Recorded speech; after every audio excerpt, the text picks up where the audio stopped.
Hello friends, welcome back to my channel. आजचा दिवस खूप खास आणि तितकाच भावनिक होता. आज मी तुम्हाला घेऊन जाणार आहे एका अशा प्रवासावर जिथे खूप छान पाहुणचार झाला, बऱ्याच दिवसांनी नातेवाईकांच्या गाठीभेटी झाल्या आणि शेवटी मनाचा एक कोपरा हळवा झाला. आजचा हा प्रवास नक्की काय होता, आम्ही कुठे कुठे गेलो हे पाहण्यासाठी व्हिडिओ शेवटपर्यंत नक्की पहा. तर दिवसाची सुरुवात झाली अगदी गोड आणि सकाळीच नणंदबाईंनी पाहुणचार ठेवलेला होता. नणंदबाईंकडचा पाहुणचार म्हणजे राजासारखाच असणार ना. आज त्यांनी आमच्यासाठी खास बेत केला होता. मौसूद पुरणपोळी, त्यासोबत थंडगार आमरस. आणि बघा इथं माझी काय लगबग चाललेली आहे. स्वयंपाक होतोय तोपर्यंत मी कपडे धुवून घेते आहे आणि इथं आमरस करतायत आमचे आहो. छानपैकी एक एक आंबा स्वच्छ करून त्याचा छानपैकी ते रस करून राहिलेले आहेत आणि सासऱ्यांचं TV पाहणं चालू आहे आणि इथं नणंदबाई बनवत आहेत छान टम्म फुगलेली अशी मस्तपैकी पुरणपोळी. मौसूद पुरणपोळी, त्यावर साजूक तुपाची धार, थंडगार आमरस, खमंग गरमागरम भजी, कुरकुरीत कुरडई आणि सोबतीला झणझणीत कटाची आमटी आणि भात. पुरणपोळीचं हे सागरसंगीत भरलेलं ताट दिसायला जितकं भारी वाटतंय ना, तितकंच ते चवीला अप्रतिम होतं. सगळेजण एकत्र बसून हसत खेळत आणि एकमेकांना आग्रह करत जेवताना या जेवणाची चव आणखीनच वाढली होती. जेवण करून आराम केला आणि संध्याकाळी निघालो नातेवाईकांच्या गाठीभेटींसाठी. सगळ्यात आधी आलो आहेत आम्ही इथं माझ्या काका काकूंकडे. माझे काका काकू म्हणजे यांचे मामा मामी. त्यामुळे इथं आम्हाला जायला तर खूप छान वाटलंच, पण त्यांनाही आम्हाला बघून खूप आनंद झाला आणि आमच्या गप्पा खूप रंगल्या. सुखदुःख शेअर करत करत वेळ कसा जातोय याचं भानच राहिलं नाही. आम्ही तिथं बराच वेळ बसलो आणि त्यांनी बघा घरही अतिशय सुंदररित्या सजवलेलं आहे आणि खूप आपुलकीने ते आमची चौकशी करत होते आणि मी व्हिडिओ बनवते हे समजल्यावर तर त्यांना खूप उत्साह आला आणि सगळं घर त्यांनी दाखवायला सुरुवात केली. बघा इथं छान अशी देवीची स्थापना त्यांच्या इथं झालेली आहे.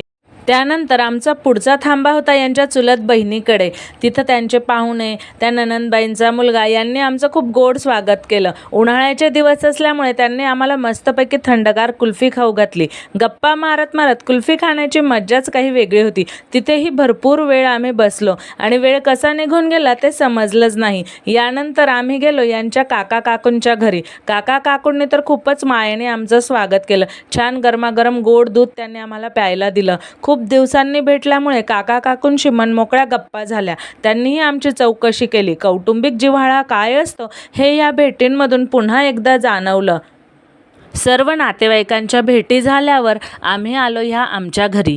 या घराशी बऱ्याच आठवणी जोडलेल्या आहेत, पण जसं आम्ही घराच्या अंगणात पाऊल ठेवलं मनात एक अनामिक हुरहुर दाटून आली. सासूबाई आता या जगात नाहीत. त्या वारल्या असल्यामुळे घरात शिरताच त्यांची उणीव खूप जास्त भासत होती. नेहमी हसून स्वागत करणाऱ्या सासूबाई आज तिथं नव्हत्या. त्यामुळे घर असूनही तिथे अजिबात मन लागत नव्हतं. घराचा प्रत्येक कोपरा जणू त्यांचीच आठवण करून देत होता.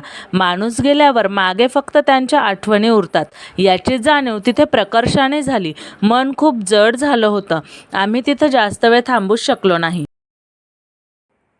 तर असा होता आजचा संपूर्ण दिवस. नणंदबाईंकडील आमरस पुरणपोळीचा पाहुणचार त्यांनी खूप प्रेमाने जेवू घातलं. त्यामुळे आम्हीही मनसोक्त अगदी पोटभर जेवण केलं आणि त्यानंतर ज्या सगळ्या नातेवाईकांकडे गेलो त्यांना भेटून खूप आनंद झाला. त्यांनाही आम्हाला पाहून खूप छान वाटलेलं होतं, कारण एवढ्या दिवसांनी आम्ही त्यांच्या भेटी घेतो याचं त्यांना खूप कौतुक वाटत होतं. आणि त्यानंतर शेवटी जेव्हा आमच्या जुन्या घरी माझ्या सासूबाईंच्या घरी गेलो त्यावेळी तिथं जाताच मन खूप भावूक झालं, कारण त्या आता तिथं नाहीत. त्यांची पोकळी सदैव जाणवते. संपूर्ण घर भरलेलं असलं तरी ती एक व्यक्ती नाही, त्यामुळे खूप वाईट वाटत होतं.